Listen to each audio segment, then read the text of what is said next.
Ito, namin Hello! Narinig ba niyo ako dito? Batas ng pambansa! Batas ng pambansa! Nandito nag-oopisina ang mga buhaya! Alam ba ninyo yan? Sa iba't ibang panig ng Pilipinas! Dito sila nag-oopisina sa batas ng pambansa! Wala namang tubig dito, di ba? May tubig ba dito? May dagat ba dito? Bakit gustong-gusto nila dito pumunta sa XOR? Kasi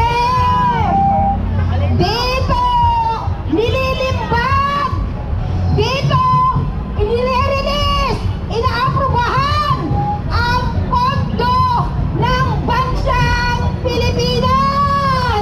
Alam ba ninyo yan?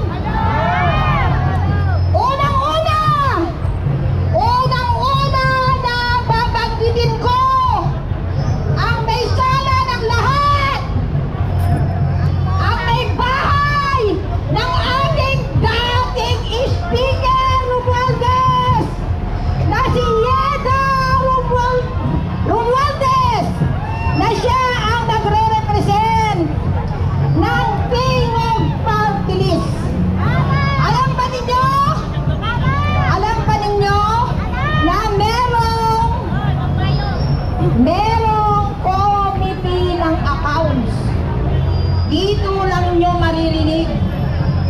Ang committee ng accounts, siya ang namamahala ng pag-release ng pondo ng bansang Pilipinas.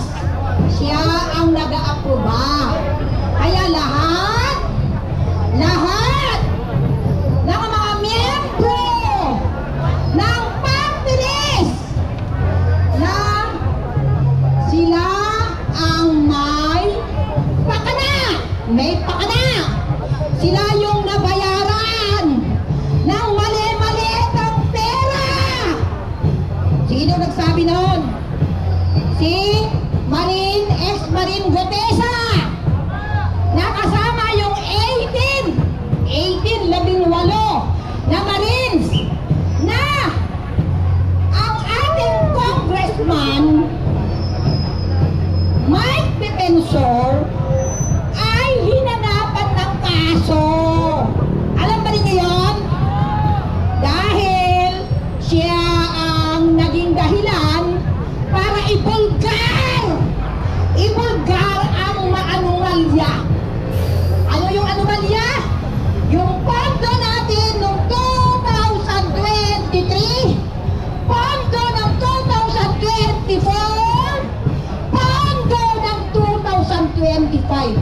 Lahat ay ninakaw na lahat.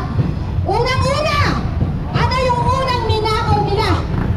Katulad natin na mga member ng PhilHealth. Kaya nandito ako sa inyong harapan ngayon, nagre-represent ako sa lahat ng mga Pilipino, ng mga mahirap na mga Pilipino na pagka nakasakit, kailangan niya yung pondo ng PhilHealth. Dahil yung 60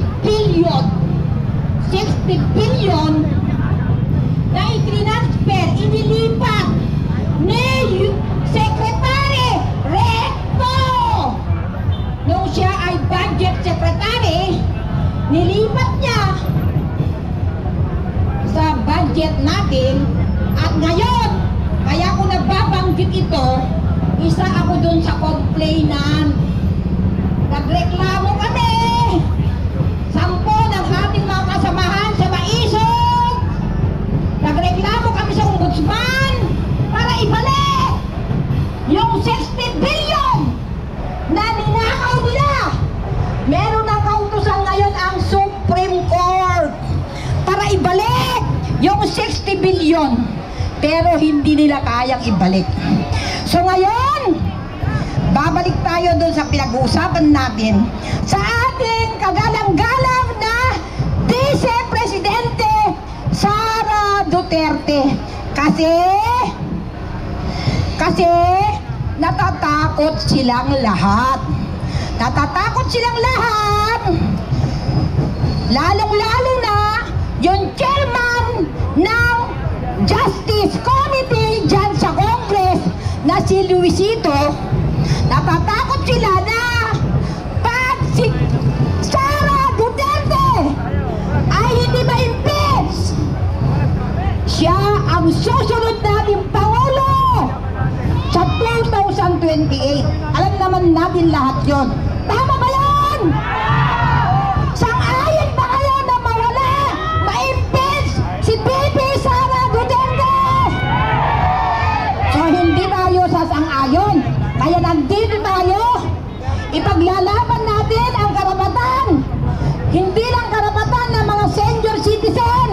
Hindi lang karapatan ng mga urban poor katulad natin na nandito sa National Government Center na kung saan pinangakuan tayo ng palupa noong 1987. Pero hanggang ngayon, sa pamagitan ng pamumuno ni President Rodrigo Roa Duterte na kinidnap, dinala sa dahig, siya lamang ang Pangulo magmula noong 1987 na ipinaglaban, nagkaroon tayo ng batas, Republic Act 9207.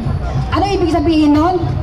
Lahat ng mga nakatira dito sa National Government Center, Barangay Bayatas, Commonwealth, Holy Spirit, Batasan Hills, ay mapapasa atin na yung lupa na ating kinatitirikan ng ating mga tahanan.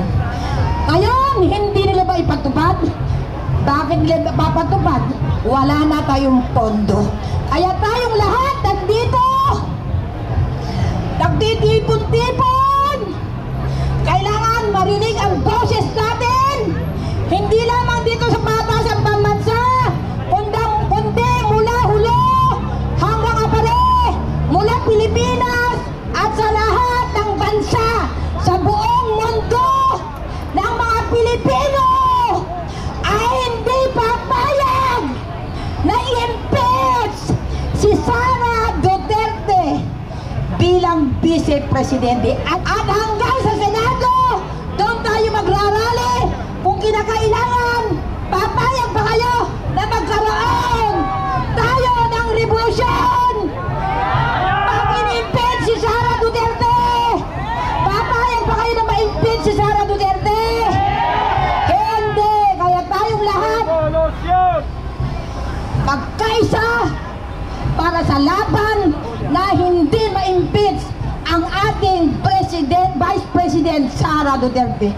Sa inyo pong lahat ng mga nandito, maraming salamat sa inyong pakikisa.